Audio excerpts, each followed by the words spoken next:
Hi ಎಲ್ಲರಿಗೂ ನಮಸ್ಕಾರ. Welcome to Savi Sampada YouTube channel. ನಾನಿವತ್ತು ಮಶ್ರೂಮ್ ಬಿರಿಯಾನಿ ಮಾಡ್ತಾಯಿದ್ದೀನಿ. ತುಂಬಾ ಟೇಸ್ಟಿಯಾಗಿರೋವಂಥ ಮಶ್ರೂಮ್ ಬಿರಿಯಾನಿ ಇದು. ನೀವು ಯಾವುದೇ ರೆಸ್ಟೋರೆಂಟ್ಗೆ ಹೋದ್ರೂ ಈ ಟೇಸ್ಟ್ ಮಶ್ರೂಮ್ ಬಿರಿಯಾನಿ ನಿಮ್ಗೆ ಇಷ್ಟ ಆಗುವಷ್ಟು ಇಷ್ಟ ಆಗೋದಿಲ್ಲ, ಅಷ್ಟು ಚೆನ್ನಾಗಿರುತ್ತೆ. ಒಮ್ಮೆ ಈ ರೀತಿ ನೀವು ಮಶ್ರೂಮ್ ಬಿರಿಯಾನಿ ಮಾಡ್ಕೊಂಡು ತಿಂದರೆ ಮತ್ತೆ ಮತ್ತೆ ಇದೇ ರೀತಿ ಮಾಡ್ಕೊಂಡು ತಿನ್ನುವಷ್ಟು ಇಷ್ಟ ಆಗತ್ತೆ. ಕೊನೆಯವರೆಗೂ ಎಲ್ಲೂ ವಿಡಿಯೋ ಸ್ಕಿಪ್ ಮಾಡದೆ ಕಂಪ್ಲೀಟ್ ವಿಡಿಯೋ ನೋಡಿ. ಹಾಗೆ ಇದೇ ಮೊದಲು ನನ್ನ ಚಾನಲ್ ನೋಡ್ತಾ ಇದ್ದರೆ ದಯವಿಟ್ಟು ಸಬ್ಸ್ಕ್ರೈಬ್ ಮಾಡಿಕೊಂಡು ವಿಡಿಯೋ ನೋಡಿ. ಹಾಗಿದ್ರೆ ಹೇಗೆ ಈ ರೀತಿ ಮಶ್ರೂಮ್ ಬಿರಿಯಾನಿ ಮಾಡೋದು ಅಂತ ನೋಡೋಣ. ನಾನಿಲ್ಲಿ 1.5 ಗ್ಲಾಸಷ್ಟು ಬಾಸುಮತಿ ಅಕ್ಕಿಯನ್ನು ವಾಶ್ ಮಾಡಿಕೊಂಡು ನೆನೆಯೋಕೆ ಇಟ್ಕೊಳ್ತಾ ಇದ್ದೀನಿ. ಅಡುಗೆಗೆಲ್ಲ ರೆಡಿ ಆಗುವಷ್ಟರಲ್ಲಿ ಇದು ಚೆನ್ನಾಗಿ ನೆಂದಿರುತ್ತೆ. ಒಂದು ಅರ್ಧ ಗಂಟೆನಾದರೂ ನೆನೆಸ್ಬೇಕು. ಈಗ ಒಂದು ಪ್ಯಾಕೆಟ್ ಮಶ್ರೂಮನ್ನು ಓಪನ್ ಮಾಡ್ಕೊಳ್ತಾ ಇದ್ದೀನಿ. ನೋಡಿ, ಈ ರೀತಿಯಾಗಿರುವಂಥ ಮಶ್ರೂಮ್ನ ನಾನು ಬಳಸ್ತಾ ಇರೋದು. ಇದನ್ನು ನೀಟಾಗಿ ವಾಶ್ ಮಾಡ್ಕೋಬೇಕು. ಮೇಲ್ಗಡೆ ಕೆಂಪು ಕೆಂಪುಗಿದೆಯಲ್ಲ, ಅದೆಲ್ಲ ಹೋಗೋ ರೀತಿ ನೀಟಾಗಿ ವಾಶ್ ಮಾಡ್ಕೋಬೇಕು. ಇಲ್ಲದಿದ್ದರೆ ಈ ರೀತಿ ಚೆನ್ನಾಗಿ ನೀರಲ್ಲಿ ವಾಶ್ ಮಾಡಿಬಿಟ್ಟು ಈ ರೀತಿ ಕೈಯಲ್ಲಿ ಈ ರೀತಿ ಅಂದರೆ ಮೇಲ್ಗಡೆ ಲೇಯರ್ ಸ್ವಲ್ಪ ಬರುತ್ತೆ, ಅದನ್ನೆಲ್ಲ ತೆಗೆದು ನೀಟಾಗಿ ಕ್ಲೀನ್ ಮಾಡ್ಕೊಳ್ಬೇಕಾಗತ್ತೆ. ಫಸ್ಟು ಈ ರೀತಿ ನೀರಲ್ಲಿ ವಾಶ್ ಮಾಡ್ತಾ ಈ ರೀತಿ ಬೆರಳಲ್ಲಿ ಈ ಥರ ಮೇಲ್ಗಡೆ ಲೇಯರ್ನ ನಾನು ತೆಗೆದು ಕ್ಲೀನ್ ಮಾಡ್ಕೊಳ್ತಾ ಇದ್ದೀನಿ. ಎಲ್ಲ ಮಶ್ರೂಮ್ನು ನೋಡ್ತಾ ಇರ್ಬೋದು ಎಷ್ಟು ಡಸ್ಟ್ ಇದೆ ಅಂತ ಹೇಳಿಬಿಟ್ಟು. ಸುಮಾರು ಒಂದು 2-3 ಸರಿನಾದ್ರೂ ಚೆನ್ನಾಗಿ ಮಶ್ರೂಮ್ನ ವಾಶ್ ಮಾಡ್ಕೊಳ್ಬೇಕು. ಹಾಗೆ ಯಾವಾಗಲೂ ಫ್ರೆಶ್ ಆಗಿರುವಂಥ ಮಶ್ರೂಮನ್ನೇ ಬಳಸ್ಕೊಳ್ಬೇಕು. 1 ದಿನ ಅಥವಾ 2 ದಿನ ಫ್ರಿಡ್ಜಲ್ಲಿದ್ದರೆ 2 ದಿನ ಒಳಗಡೆ ಮಶ್ರೂಮ್ನ ಮಾಡ್ಕೊಳ್ಬೇಕು. ಫ್ರೆಶ್ ಆಗಿ ಮಾಡಿಕೊಂಡಷ್ಟು ಒಳ್ಳೆಯದು. ಇಲ್ಲಾಂದರೆ ಒಳಗಡೆ ಬೇಗನೆ ಹುಳ ಆಗುವಂಥ ಸಾಧ್ಯತೆ ಮಶ್ರೂಮಲ್ಲಿ ಹೆಚ್ಚಾಗಿರುತ್ತೆ. ನೋಡಿ, ನಾನೀಗ ಈ ರೀತಿ ಎಲ್ಲ ಕ್ಲೀನ್ ಮಾಡ್ಕೊಂಡು ಇಟ್ಕೊಂಡಿದ್ದೀನಿ ಮಶ್ರೂಮ್ನು ಕೂಡ. ಇದನ್ನು ಯಾವ ರೀತಿ ಕಟ್ ಮಾಡ್ಕೊಳ್ತಾ ಇದ್ದೀನಿ ಅಂತ ತೋರಿಸ್ಕೊಡ್ತೀನಿ ಇವಾಗ. ತುಂಬ ಸಣ್ಣದಾಗೆಲ್ಲ ಕಟ್ ಮಾಡ್ಕೊಳ್ಬಾರ್ದು ಮಶ್ರೂಮ್ನ. ನಾನಿಲ್ಲಿ ಒಂದು ಮಶ್ರೂಮ್ನ 3 ಅಥವಾ 4 ಪೀಸಸ್ಸು, ಸಣ್ಣದಿದ್ದರೆ 2 ಪೀಸಸ್ ಥರ ಮಾಡ್ಕೊಳ್ತಾ ಇದ್ದೀನಿ. ಈ ರೀತಿ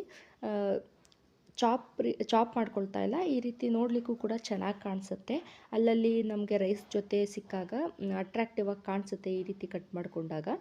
ಎಲ್ಲ ಮಶ್ರೂಮ್ನು ಈ ರೀತಿ ಕಟ್ ಮಾಡ್ಕೊಂಡಿದ್ದೀನಿ. ಸಣ್ಣದಿದ್ದರೆ 2 ಪೀಸ್ ಮಾಡ್ಕೊಂಡಿರೋದು ನಾನು, ಇಲ್ಲ ಅಂತಂದರೆ 3 ಅಥವಾ 4 ಪೀಸು. ಈಗ ಮಸಾಲೆ ರೆಡಿ ಮಾಡ್ಕೊಳ್ತಾ ಇದ್ದೀನಿ. ಮಸಾಲೆಗೆ ಸ್ವಲ್ಪ 1-2 ಇಂಚು ಶುಂಠಿ, 1 ಬೆಳ್ಳುಳ್ಳಿ, 1-2 ಒಣಮೆಣಸಿನ್ಕಾಯಿ, 1-2 ಹಸಿಮೆಣಸಿನ್ಕಾಯಿ, ಹಾಗೆ ಸ್ವಲ್ಪ ಕೊತ್ತಂಬರಿ ಸೊಪ್ಪು, ಹಾಗೆ 1 ಹಿಡಿಯಷ್ಟು ಪುದೀನ, ಒಂದು ಸ್ವಲ್ಪ ತೆಂಗಿನಕಾಯಿ ಹಾಕ್ಕೊಳ್ತಾ ಇದ್ದೀನಿ. ಇದಿಷ್ಟು ಅಗತ್ಯಕ್ಕೆ ಬೇಕಾದಷ್ಟು ರುಬ್ಲಿಕ್ಕೆ ನೀರು ಹಾಕ್ಕೊಂಡು ರುಬ್ಕೊಳ್ತಾ ಇದ್ದೀನಿ. ಮಸಾಲೆ ರೆಡಿ ಆದಮೇಲೆ ನಾನು ಬಿರಿಯಾನಿ ಮಾಡ್ಕೊಳ್ಳಿಕ್ಕೆ ಕುಕ್ಕರ್ನಲ್ಲಿ ಮಾಡ್ಕೊಳ್ತಾ ಇದ್ದೀನಿ. ಕುಕ್ಕರ್ಗೆ 1-2 ಸ್ಪೂನಷ್ಟು ಎಣ್ಣೆ, ಹಾಗೆ 1-2 ಸ್ಪೂನಷ್ಟು ತುಪ್ಪ ಹಾಕ್ಕೊಳ್ತಾ ಇದ್ದೀನಿ ಒಗ್ಗರಣೆಗೆ. ಬಿಸಿ ಆದಮೇಲೆ 1-2 ಗೋಡಂಬಿ, 1-2 ಏಲಕ್ಕಿ, 1 ಪಲಾವ್ ಎಲೆ, ಸ್ವಲ್ಪ ಸೋಂಪು, ಮರಾಠಿ ಮೊಗ್ಗು, ಹಾಗೆ ಅನಾನಸ್ ಹೂವು, ಚಕ್ಕೆ, ಲವಂಗ, ಮೆಣಸು ಹಾಕಿ ಫ್ರೈ ಮಾಡ್ಕೊಳ್ತಾ ಇದ್ದೀನಿ. ಇದಾದಮೇಲೆ 2 ಮೀಡಿಯಮ್ ಸೈಜ್ ಈರುಳ್ಳಿಯನ್ನು ಈ ರೀತಿ ಉದ್ದವಾಗಿ ಕಟ್ ಮಾಡ್ಕೊಂಡಿದ್ದೀನಿ. ಇದನ್ನು ಇದರೊಳಗಡೆ ಹಾಕಿ ಫ್ರೈ ಮಾಡ್ಕೊಳ್ತಾ ಇದ್ದೀನಿ. ಈರುಳ್ಳಿ ಚೆನ್ನಾಗಿ ಫ್ರೈ ಆಗಬೇಕು. ಬಿರಿಯಾನಿ ಮಾಡಬೇಕಾದ್ರೆ ಈರುಳ್ಳಿ ನಾವೆಷ್ಟು ಚೆನ್ನಾಗಿ ಫ್ರೈ ಮಾಡ್ಕೊಳ್ತೀವೋ ಅಷ್ಟು ಚೆನ್ನಾಗಾಗತ್ತೆ. ಈರುಳ್ಳಿ ಬೇಗ ಫ್ರೈ ಆಗಲಿ ಅಂತ ಸ್ವಲ್ಪ ಸಾಲ್ಟು ಜೊತೆಗೆ ಸ್ವಲ್ಪ ಅರಿಶಿನ ಹಾಕಿ ಫ್ರೈ ಮಾಡ್ಕೊಳ್ತಾ ಇದ್ದೀನಿ ನಾನು. ಈ ರೀತಿ ಸ್ವಲ್ಪ ಡಾರ್ಕ್ ಬ್ರೌನ್ ಕಲರ್ ಬರೋವರೆಗೂ ನಾವು ಈರುಳ್ಳಿಯನ್ನು ಫ್ರೈ ಮಾಡ್ಕೊಳ್ಬೇಕು. ಎಷ್ಟು ಚೆನ್ನಾಗಿ ಕಲರ್ ಬರುತ್ತೆ ಈರುಳ್ಳಿ, ಅಷ್ಟು ಚೆನ್ನಾಗಿ ಟೇಸ್ಟಿಯಾಗಿರುತ್ತೆ. ಜೊತೆಗೆ ಈಗ ಬೆಳಿಗ್ಗೆನೇ ಮಾಡಿದ್ರೆ ಮಧ್ಯಾಹ್ನ ಹೊರಟೋಯ್ತು ಅಂತ ಹೇಳ್ತೀವಲ್ಲ, ಆ ರೀತಿ ಆಗಲ್ಲ. ಸಂಜೆವರೆಗೂ ಇಟ್ಟು ತಿನ್ಬೋದು, ಅಥವಾ ರಾತ್ರಿ ಮಾಡಿದರೆ ಬೆಳಿಗ್ಗೆಗೂ ಕೂಡ ಚೆನ್ನಾಗಿರುತ್ತೆ ಈ ರೀತಿ ಮಾಡಿದ್ರೆ. ಈರುಳ್ಳಿ ಚೆನ್ನಾಗಿ ಫ್ರೈ ಆದಮೇಲೆ ಟೊಮೊಟೊ ಹಾಕಿ ಫ್ರೈ ಮಾಡ್ಕೊಳ್ತಾ ಇದ್ದೀನಿ ನಾನು. ಟೊಮೊಟೊ ಇಲ್ಲಿ 1-2-3 ಚೆನ್ನಾಗಿ ಹಣ್ಣಾಗಿರುವಂಥದ್ದು ಮೀಡಿಯಮ್ ಸೈಜ್ ಟೊಮೊಟೊನ ಹಾಕ್ಕೊಳ್ತಾ ಇದ್ದೀನಿ. ಜೊತೆಗೆ ಸ್ವಲ್ಪ ಉಪ್ಪು ಹಾಕಿ ಫ್ರೈ ಮಾಡ್ಕೊಳ್ಳೋದ್ರಿಂದ ಟೊಮೊಟೊ ಕೂಡ ಬೇಗ ಸಾಫ್ಟ್ ಆಗುತ್ತೆ ಅಂತೇಳಿ ಸ್ವಲ್ಪ ಉಪ್ಪು ಹಾಕಿ ಫ್ರೈ ಮಾಡ್ಕೊಳ್ತಾ ಇದ್ದೀನಿ. ಚೆನ್ನಾಗಿ ಟೊಮೊಟೊ ಸಾಫ್ಟ್ ಆದಮೇಲೆ ಇದಕ್ಕೆ 1-2 ಸ್ಪೂನಷ್ಟು ಬಿರಿಯಾನಿ ಪೌಡರು, ಹಾಗೆ 1 ಸ್ಪೂನಷ್ಟು ಕೊರಿಯಾಂಡರ್ ಪೌಡರ್ ಹಾಕ್ಕೊಳ್ತಾ ಇದ್ದೀನಿ. ಇದನ್ನು ಹಾಕಿ ಚೆನ್ನಾಗಿ ಫ್ರೈ ಮಾಡಿಕೊಂಡು ಕಟ್ ಮಾಡ್ಕೊಂಡಿರುವಂಥ ಮಶ್ರೂಮ್ ಹಾಕ್ಕೊಳ್ತಾ ಇದ್ದೀನಿ. ಮುಂಚೆನೇ ಮಸಾಲೆ ಹಾಕ್ಕೊಂಡು ನಾವು ಮಶ್ರೂಮ್ ಹಾಕ್ಕೊಂಡ್ರೆ ಮಶ್ರೂಮ್ಗೆ ಚೆನ್ನಾಗಿ ಮಸಾಲೆ ಹಿಡಿಯುತ್ತೆ.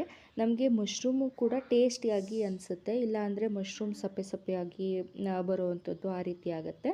ಮಸಾಲೆ ಮುಂಚೆನೇ ಹಾಕ್ಕೊಂಡಿರೋದ್ರಿಂದ ನಮಗೆ ಮಸಾಲೆ ಹಿಡಿಯೋದ್ರಿಂದ ಮಶ್ರೂಮ್ ಕೂಡ ಟೇಸ್ಟಿಯಾಗಿರುತ್ತೆ. ಈಗ ರುಬ್ಬಿಟ್ಕೊಂಡಿರುವಂಥ ಮಸಾಲೆ ಹಾಕ್ಕೊಳ್ತಾ ಇದ್ದೀನಿ. ಈಗ ನಾನು ನೀರು ಸೇರಿಸ್ತಾ ಇಲ್ಲ, ಹಾಗೆಯೇ ಜಾರ್ಗೆ ಹಾಕ್ಕೊಂಡು ಇಟ್ಕೊಳ್ತಾ ಇದ್ದೀನಿ. ನಾನು ಮಶ್ರೂಮ್ ಜೊತೆಗೆ ಮಸಾಲೆ ಚೆನ್ನಾಗಿ ಹಿಡೀಲಿ ಅಂತ ಹೇಳಿಬಿಟ್ಟು ಈ ರೀತಿ ಒಂದೆರಡು ಸರಿ ತಿರುವು ಹಾಕ್ಕೊಳ್ತಾ ಇದ್ದೀನಿ. ಮಶ್ರೂಮ್ ಜೊತೆಗೆ ಒಂದೆರಡು ನಿಮಿಷ ಚೆನ್ನಾಗಿ ಬೆಂದರೆ ಮಶ್ರೂಮ್ ಕೂಡ ಟೇಸ್ಟಿಯಾಗತ್ತೆ. ಎಲ್ಲ ಮಸಾಲೆ ಅಥವಾ ಖಾರ ಎಲ್ಲ ಮಶ್ರೂಮ್ಗೂ ಕೂಡ ಹಿಡಿಯುತ್ತೆ. ರೈಸ್ ಜೊತೆಗೆ ನೀವು ಮಶ್ರೂಮ್ ತಿನ್ನಬೇಕಾದ್ರೆ ಮಶ್ರೂಮ್ ಕೂಡ ತುಂಬಾ ಟೇಸ್ಟಿಯಾಗುತ್ತೆ ಈ ರೀತಿ ಮಾಡ್ಕೊಳ್ಳೋದ್ರಿಂದ. ಹಾಗೆ ತಿರುವಾಕೊಳ್ಳುವಾಗ ನಾವು ಸ್ವಲ್ಪ ನಿಧಾನವಾಗಿ ತಿರುವಾಕೊಳ್ಬೇಕು. ಸಪ್ರೇಟ್ ಆಗಿಬಿಡುತ್ತೆ. ಈ ಅಣಬೆ ಏನಿರುತ್ತೆ ಅದು ತಲೆಭಾಗ ಏನಿರುತ್ತೆ ಅದು ಸಪ್ರೇಟ್ ಆಗುತ್ತೆ. ಆದ್ದರಿಂದ ತಿರುವುಕೊಳ್ಳುವಾಗ ಹುಷಾರಾಗಿ ತಿರುಗ್ಕೊಳ್ಬೇಕು, ಬೇಗ ತಿರುಗ್ಕೊಳ್ಬಾರ್ದು.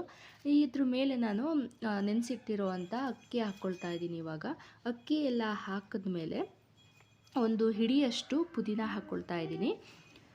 ಮತ್ತು ಸ್ವಲ್ಪ ಕೊತ್ತಂಬರಿ ಸೊಪ್ಪು ಹಾಕ್ಕೊಳ್ತಾ ಇದ್ದೀನಿ. ಪುದೀನ ಹೆಚ್ಚಾಗಿ ಹಾಕಿದ್ರೂ ಕೂಡ ಟೇಸ್ಟ್ ತುಂಬಾ ಚೆನ್ನಾಗಿರುತ್ತೆ. ಈಗ ಮತ್ತೊಂದು ಸರಿ ಎಲ್ಲನೂ ಮಿಕ್ಸ್ ಮಾಡ್ಕೊಳ್ತಾ ಇದ್ದೀನಿ. ಈಗ ಅಕ್ಕಿ ಹಾಕಿ ಒಂದು ಸರಿ ಮತ್ತು ಕೊತ್ತಂಬರಿ ಹಾಕಿ ಒಂದು ಸರಿ ಈ ರೀತಿ ಟರ್ನ್ ಮಾಡಿಕೊಂಡ್ರೆ ಅಕ್ಕಿ ಮತ್ತು ಅಣಬೆ ಎಲ್ಲ ಒಡೆದೋಗುತ್ತೆ ಅಂತ ಹೇಳಿಬಿಟ್ಟು ಎಲ್ಲನೂ ಹಾಕಿದ ನಂತರ ನಾನು ಒಂದೆರಡು ಸರಿ ಮಿಕ್ಸ್ ಮಾಡ್ಕೊಳ್ತಾ ಇದ್ದೀನಿ. ಅಕ್ಕಿನೂ ಅಷ್ಟೇ ನೆಂದಿರೋದ್ರಿಂದ ಕಟ್ಟಾಗೋ ಚಾನ್ಸಸ್ ಇರುತ್ತೆ, ಅದರಿಂದ ಹುಷಾರಾಗಿ ಟರ್ನ್ ಮಾಡ್ಕೊಳ್ಬೇಕು. ಈಗ ನಾನು ಅಕ್ಕಿ ಎಷ್ಟು ಹಾಕಿದ್ದೆ, ನಾನು ಜಾರ್ ಒಳಗಡೆ ಹಾಕಿರೋ ನೀರನ್ನು ಸೇರಿಸಿ ಹೇಳ್ತಾ ಇರೋದು. ಈಗ 1.5 ಗ್ಲಾಸ್ ಅಷ್ಟು ಅಕ್ಕಿ ಹಾಕಿದ್ದೆ ಅಲ್ವಾ, 1.5 ಗ್ಲಾಸ್ ಅಷ್ಟೇ ನೀರು ಹಾಕ್ಕೊಳ್ತಾ ಇದ್ದೀನಿ. ಈಗ ನಾರ್ಮಲಾಗಿ ನಾವು ಬೇರೆ ಅಕ್ಕಿ ಎಲ್ಲನೂ ಹಾಕುವಾಗ 1 ಗ್ಲಾಸ್ಗೆ 2 ಗ್ಲಾಸ್ ಹಂಗೆ ನೀರು ಹಾಕ್ತೀವಿ ಅಲ್ವಾ. ಬಾಸುಮತಿ ಅಕ್ಕಿ ಹಾಕಬೇಕಾದ್ರೆ ನಾವು ಎಷ್ಟು ಅಕ್ಕಿ ಹಾಕಿರ್ತೀವಿ ಅಷ್ಟೇ ಪ್ರಮಾಣದಲ್ಲಿ ನೀರು ಹಾಕ್ಕೊಂಡ್ರೆ ಸಾಕಾಗುತ್ತೆ. ಪರ್ಫೆಕ್ಟಾಗಿ ಅನ್ನ ಬೇಯುತ್ತೆ. ನಮಗೆಲ್ಲೂ ಸಾಫ್ಟಾಗಿ ತುಂಬ ಓವರ್ ಕುಕ್ ಆಗೋಂಗೆ ಆಗೋದಿಲ್ಲ, ಪರ್ಫೆಕ್ಟಾಗಿ ಬೇಯುತ್ತೆ. ನಾನೀಗ 1.5 ಗ್ಲಾಸಷ್ಟು ನೀರು ಹಾಕಿ ರುಚಿಗೆ ಎಷ್ಟು ಬೇಕೋ ಅಷ್ಟು ಸಾಲ್ಟ್ ಹಾಕ್ಕೊಂಡು ಮಿಕ್ಸ್ ಮಾಡ್ಕೊಳ್ತಾ ಇದ್ದೀನಿ. ನೋಡುವಾಗ ಅನಿಸುತ್ತೆ ಇನ್ನೊಂದು ಸ್ವಲ್ಪ ನೀರು ಬೇಕೇನೋ ಅಂತ ಹೇಳ್ಬಿಟ್ಟು, ಬಟ್ ಬೇಡ. ಇದ್ರ ಮೇಲ್ಗಡೆ 1 ಸ್ಪೂನಷ್ಟು ನಾನು ತುಪ್ಪ ಹಾಕ್ಕೊಳ್ತಾ ಇದ್ದೀನಿ. ಈಗ ಲಿಡ್ನ ಕ್ಲೋಸ್ ಮಾಡ್ಕೊಳ್ತಾ ಇದ್ದೀನಿ. ನೀವು ಕುಕ್ಕರಲ್ಲಿ ಮಾಡಲ್ಲ ಅಂತ ಹೇಳಿದ್ರೆ ಹಾಗೆಯೇ ಪಾತ್ರೆಯಲ್ಲಿ ಕೂಡ ಮಾಡಿಕೊಂಡ್ರೂ ಕೂಡ ತುಂಬಾ ಚೆನ್ನಾಗಿ ಬರುತ್ತೆ. ಸ್ವಲ್ಪ ಟೈಮ್ ಬೇಗ ಆಗಲಿ ಅಂತ ಹೇಳಿದ್ರೆ ಬೇಕಿದ್ರೆ ನೀವು ಕುಕ್ಕರ್ನಲ್ಲಿ ಮಾಡ್ಕೊಳ್ಬಹುದು.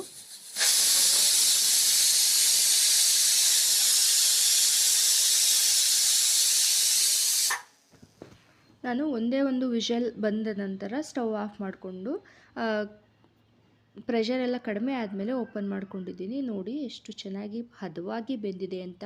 ಕಲರ್ ಕೂಡ ಅಷ್ಟೇ ತುಂಬಾ ಅಟ್ರಾಕ್ಟಿವ್ ಆಗಿದೆ. ನೀವು ರೆಸ್ಟೋರೆಂಟ್ಗೆ ಅಥವಾ ಯಾವುದೇ ಹೋಟೆಲ್ಗೆ ಹೋದರೂ ಕೂಡ ಇಷ್ಟು ಟೇಸ್ಟಿಯಾಗಿ ಸಿಗಲ್ವೇನೋ, ಅಷ್ಟು ಚೆನ್ನಾಗಿತ್ತು.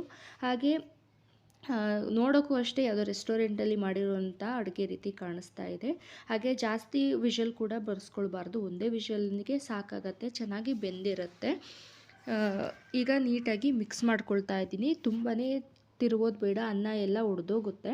ಅದರಿಂದ 1-2-3 ಸರಿ ಈ ರೀತಿ ಸಾಫ್ಟಾಗಿ ಟರ್ನ್ ಮಾಡ್ಕೊಳ್ಬೇಕು. ನೋಡಿ ಅನ್ನನೂ ಕೂಡ ಎಷ್ಟು ಚೆನ್ನಾಗಿ ಉದ್ದುದ್ದವಾಗಿ ಬೆಂದಿದೆ ಅಂತ ಹೇಳಿಬಿಟ್ಟು. ಟೇಸ್ಟು ಅಷ್ಟೇ ತುಂಬಾ ಚೆನ್ನಾಗಿರುತ್ತೆ. ಮಶ್ರೂಮು ಕೂಡ ಟೇಸ್ಟಿಯಾಗಿರುತ್ತೆ, ಮಸಾಲೆ ಎಲ್ಲ ಚೆನ್ನಾಗಿ ಹಿಡಿದಿರುತ್ತೆ. ಈಗ ಸರ್ವ್ ಮಾಡ್ಕೊಳ್ತಾ ಇದ್ದೀನಿ ನಾನು. ನೀವು ಕೂಡ ಇದೇ ಪ್ರೊಸೀಜರ್ನಲ್ಲಿ ಮಾಡಿ ನೋಡಿ, ತುಂಬಾ ಇಷ್ಟಪಡ್ತೀರಾ. ಮತ್ತೆ ಇದೇ ರೀತಿ ಮಾಡ್ಕೊಂಡು ತಿನ್ನಬೇಕು ಮಶ್ರೂಮ್ ಬಿರಿಯಾನಿ ಮಾಡಿದ್ರೆ ಅನ್ನೋಷ್ಟು ಚೆನ್ನಾಗಿರುತ್ತೆ. ರೈಸ್ ಟೇಸ್ಟು ಹಾಗೆಯೇ ಮಶ್ರೂಮ್ ಟೇಸ್ಟು ಕೂಡ ತುಂಬಾ ಚೆನ್ನಾಗಿತ್ತು. ಮಸಾಲೆ ಎಲ್ಲ ಹದವಾಗಿತ್ತು. ನಾನೇನೆಲ್ಲ ಇಂಗ್ರೀಡಿಯೆಂಟ್ಸ್ ಎಷ್ಟೆಷ್ಟು ಹಾಕಿದ್ದಿದೆ ಅಷ್ಟೇ ಹಾಕ್ಕೊಂಡ್ರೆ ಪಕ್ಕಾ ಇದೇ ಟೇಸ್ಟ್ ಬರುತ್ತೆ, ತುಂಬಾ ಚೆನ್ನಾಗಿರುತ್ತೆ. ಈ ವಿಡಿಯೋ ಇಷ್ಟ ಆಯಿತು ಅಂತ ಭಾವಿಸ್ತೀನಿ. ಇಷ್ಟ ಆಗಿದ್ದರೆ ದಯವಿಟ್ಟು ಒಂದು ಲೈಕ್ ಮಾಡಿ, ಶೇರ್ ಮಾಡಿ, ಸಬ್ಸ್ಕ್ರೈಬ್ ಮಾಡಿ. ನಿಮ್ಮ ಫ್ರೆಂಡ್ಸ್ ಮತ್ತು ಫ್ಯಾಮಿಲಿ ಜೊತೆ ತಪ್ಪದೆ ಶೇರ್ ಮಾಡಿ. Thank you so much. ಏನಪ್ಪ ಇದು? ಮಶ್ರೂಮ್ ಬಿರಿಯಾನಿ ತಪ್ಪದೆ ಶೇರ್ ಮಾಡಿ. ಟೇಸ್ಟ್ ಮಾಡ್ತೀರಾ?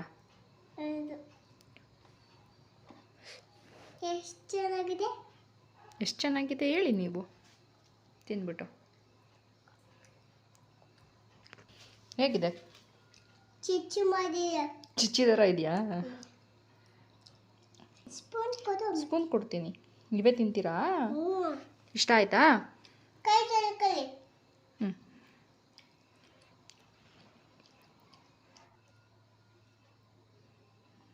ಚೆನ್ನಾಗಿದೆಯಾ?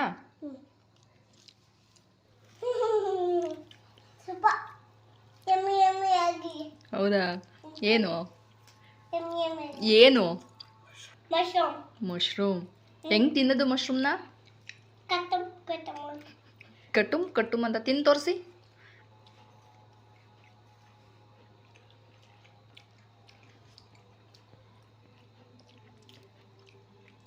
ಏನದು? ಹಿಂಗೆ ಕೈ ಅಂದ್ರಲ್ಲ ಅದೇನು?